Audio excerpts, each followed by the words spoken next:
Untuk tujuan Bapak itu, menurut Bapak itu apa yang ingin Bapak capai?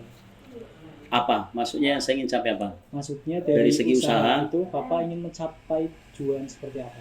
ya tujuan saya kan istilahnya itu kan apa? Setidaknya usaha-usaha yang saya lakukan itu nanti bisa berkembang. Ya tujuannya ya untuk apa namanya? eh, apa? Untuk meningkatkan pendapatan keluarga itu salah satunya, ya kan? Bukan salah satunya, itu yang utama malahan, ya kan? Walaupun sebenarnya kan ada usaha-usaha yang lain. Nah kalau untuk sekarang juga kan tidak ada salahnya kita mencoba usaha-usaha yang lain kan. Betul. Seperti yang di depan itu, ya mungkin masnya udah ke sana ya. Iya Pak. Ya, usaha istilahnya kecil tapi lumayan karena itu kan eh, sangat dibutuhkan orang setiap hari. Selanjutnya, menurut Bapak sendiri itu arti sukses itu seperti apa Pak? Ya arti sukses itu kan istilahnya kan kalau kita bisa apa namanya memenuhi segala kebutuhan kita, terus juga bisa bermanfaat juga untuk orang lain, ya kan? Eh, Terutama kan apa yang kita cita-citakan selama ini dan bisa terlaksana gitu loh. Salah satu arti sukses ya, dan bukan hanya untuk diri sendiri tapi untuk orang lain juga gitu. Selanjutnya, bagaimana cara Bapak itu mengatur kesuksesan Bapak? Ya caranya ya, sebenarnya kan kalau untuk kesuksesan itu kan fleksibel ya, dalam arti kalau saya itu mengerjakan sesuatu itu yang memang harus saya pahami, ya kan? Pertama harus saya pahami, yang kedua yang saya senangi, ya kan? Karena sukses itu sendiri kan juga kan bukan hanya dilihat dari segi hasilnya tadi, terutama materi ya. Lanjut Pak. Itu banyak orang capai kesuksesan itu tadi di samping apa namanya cita-cita kita bisa kita raih, juga bisa bermanfaat bagi orang lain. Selanjutnya, menurut Bapak itu apa sih yang dibutuhin Bapak buat meraih kesuksesan itu? Ya pertama kan tekad ya, pertama tekad, yang kedua eh, apa namanya eh, semangat, terus yang ketiga itu ya tentu dari segi finansial juga kan harus mendukung. Jadi tidak orang itu bilang untuk membuka usaha kalau misalnya modalkan hanya keinginan saja, ya saya kira tidak cukup. Setidaknya kan harus semuanya itu, tapi bukan berarti bahwa finansial itu hal yang utama, tidak. Tapi yang utama itu dulu kan, yang penting kan dari segi kemauan, ya kan. Terus yang tadi apa yang kita lakukan itu memang kita berusaha untuk menguasai sebelum kita melaksanakan gitu, memahamilah, ya kan. Jadi terus yang seterusnya kan tahu kalau bahwa itu untuk memang dibutuhkan untuk jangka panjang.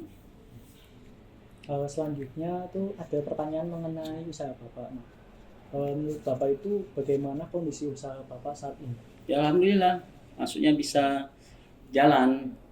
Walaupun sebenarnya kan namanya usaha itu kan terkadang sepi, terkadang ramai, tapi kami yakin karena untuk apa usaha ini tetap bisa jalan dan pasarnya pasti ada, karena yaitu tadi kebutuhan pokok, ya kan. Orang pasti yang namanya makan, orang pasti tiap hari kan butuh makan itu, ya kan, makan minum itu merupakan kebutuhan pokok, dan selama ini ya alhamdulillah bisa berjalan dengan baik. Selanjutnya, apa dampak yang terjadi dengan keadaan sekarang buat usaha Bapak? Ya dampaknya ya cukup bagus ya, maksudnya itu juga di samping apa namanya keluarga juga bisa terlibat gitu loh. Ada namanya eh, istilahnya kegiatan, kalau ibu-ibu itu kan kebanyakan kegiatannya kan di rumah ya, dengan usaha itu dia bisa ngurus itu juga jadi senang gitu loh. karena itu juga tidak terlalu berat sih. Nah, karena dibantu sama beberapa tetangga juga yang dipekerjakan gitu loh, ada 3 kan di situ.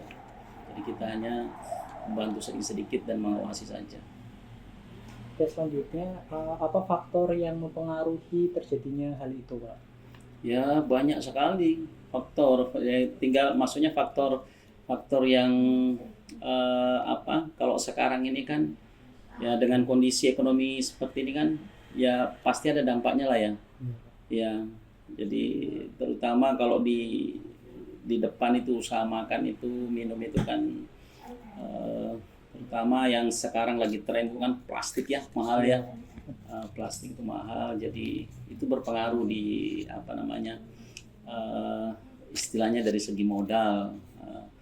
Dan pada saat awal kita naikkan karena pada umumnya itu konsumen itu pinginnya harganya segitu terus, tapi mutu maupun rasanya itu tetap baik gitu loh. Padahal kan itu kan akan mengikuti kan, jadi kondisi perekonomian itu mengikuti. Selanjutnya apa yang harus dilakukan Bapak dan apa hasilnya, Pak? Ya yang harus kita lakukan ya itu tadi, kita tetap harus mengikuti keadaan sekarang, karena kalau usaha-usaha itu kan juga kan istilahnya itu bukan cuma kami yang melakukan, banyak kan, jadi saingan banyak. Makanya itu kan kita juga harus melihat yang usaha-usaha seperti itu gimana, walaupun misalnya kita naikkan ya kan, harga dinaikkan ya tetap harus memperhitungkan dengan usaha-usaha yang lainnya itu, jadi tidak jomplang gitu loh ya kan, karena namanya konsumen itu pinginnya murah enak ya kan. Itu biasanya seperti itu. Jadi kalau biasanya naik sedikit saja itu kan terkadang kan ini. Tapi yang jelas kita mempertahankan yang namanya kualitas ya, itu kualitas rasa itu tetap harus dipertahankan itu. Jadi istilahnya kalau misalnya dinaikkan, mungkin dari segi kualitasnya ditambah, bukan dikurangi. Selanjutnya apa yang dapat Bapak pelajari dari keadaan sekarang ini, Pak? Yang kami pelajari ini kan ya semuanya berdampak ya sama konsumen ya. Ya jangan konsumen, kita juga ya kan. Karena ya termasuk kan usaha itu kan bukan cuma itu toh yang saya kerja. Jadi saya juga bergerak di bidang IT ya, di komputer, jaringan, terus ya perdagangan barang dan jasa. Jadi kebanyakan saya nyuplai untuk kantor-kantor, dan itu sangat berpengaruh. Jadi dulunya yang mungkin kalau setiap di 4 bulan terakhir itu menjelang akhir tahun itu biasanya kan sudah ramai banget, tapi berapa tahun ini ya setelah COVID itu ya itu cukup berpengaruh, itu sangat berpengaruh bagi kita. Selanjutnya apa yang akan Bapak lakukan mengenai hal tersebut? Ya kalau kami itu tadi ya tetap harus biar bisa berjalan, biar bisa tetap ini ya kita untuk berusaha untuk ekspansi ya, dalam arti kami pun berusaha untuk cari tempat lagi ya kan, tidak terfokus ke situ di satu tempat, ya syukur nanti bisa dapat, dan kalau bisa lebih besar dari itu ya kan. Kalau di sana kan hanya orang beli lewat pergi, nah kami bisa berusaha untuk mencari tempat yang bisa orang bisa beli dan bisa makan di situ ya kan. Oke, selanjutnya apa langkah pertama Bapak untuk menyelesaikan masalah tadi? Ya langkah kami itu yang tetap ya kita harus ini ya, maksudnya harus lebih jeli melihat prospek ya kan. Kalau misalnya yang satu ini agak bermasalah ya kan, mungkin yang lainnya kita bisa memperkuat gitu loh ya kan. Jadi maksudnya kan tidak terfokus di saat itu saja, tapi yang jelas yang namanya usaha makanan minuman itu ya fluktuatif dalam arti kadang ramai, terkadang sepi. Tapi pada saat ramai tadi itu menutupi yang sepi gitu loh. Jadi ya, alhamdulillah bisa jalan lah. Yang penting bisa membayar pegawainya, itu yang utama ya kan. Kalau istilahnya Mbak Bu itu kan termasuk rugi ya, walaupun makanya kan setidaknya kalau ada yang sisa jadi harus betul-betul memanajemen yang sangat baik gitu.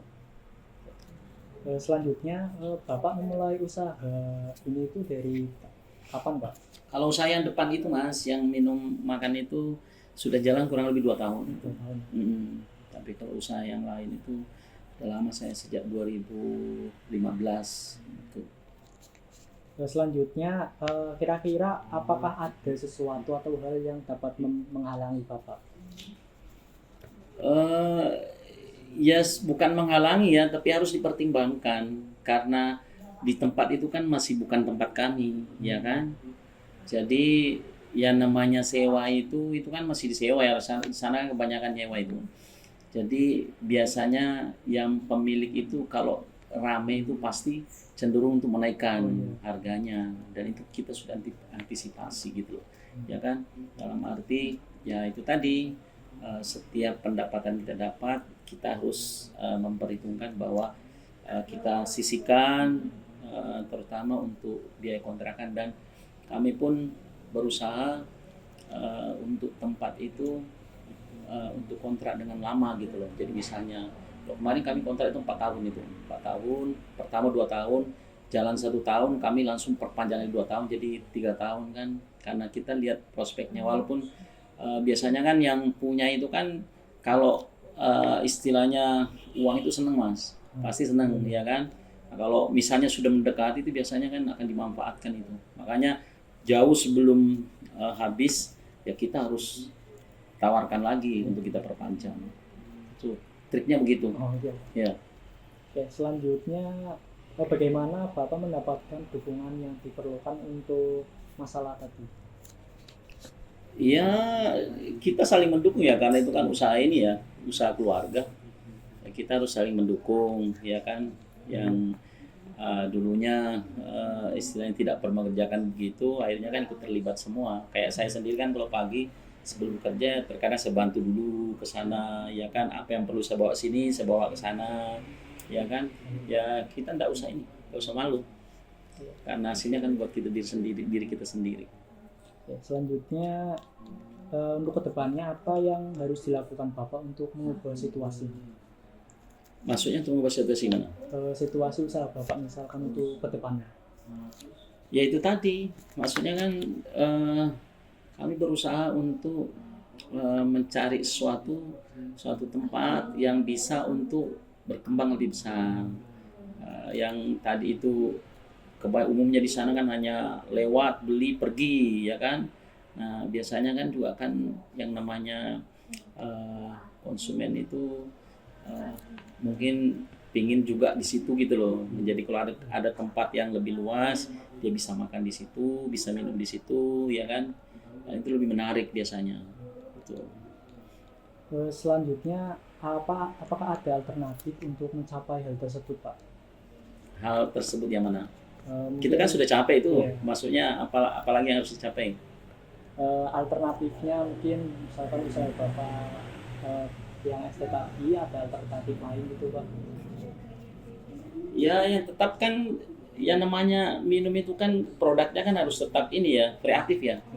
Variatif dalam arti kalau ada yang baru ya kita berusaha mencari yang baru ya kan.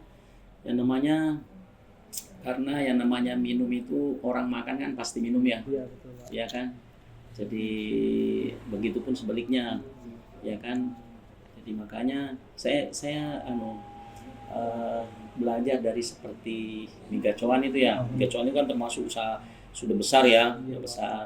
Tapi kita yang kecil-kecil kan kita bisa melihat oh caranya apa, dia produknya apa gitu loh. Produknya dia kayak mie ya, mie, dan itu termasuk murah ya kan, uang 10.000 ya kan. Nah untungnya berapa gitu loh. Tapi kalau kita perhatikan itu dia ngambil keuntungan bukan dari tadi itu produk utamanya itu, tapi dia ambil untung dari minum.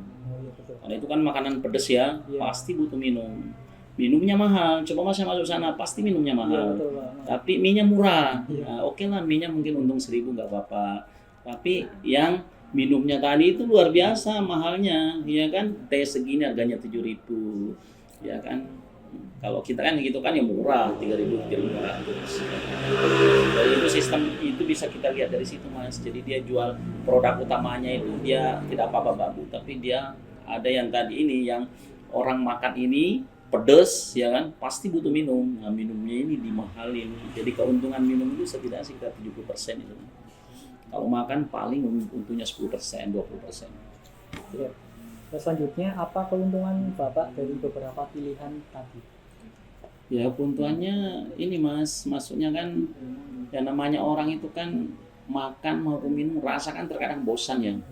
Jadi semakin variatif, semakin banyak macamnya itu kan biasanya orang tertarik gitu. Apalagi kalau ada yang unik-unik itu ya itu pasti tertarik lah, seneng. Jadi biar tidak bosan. Yang namanya untuk masalah urusan makan minum itu kita berusaha jangan sampai konsumen itu bosan gitu. Kira-kira untuk pertanyaan sudah selesai Pak.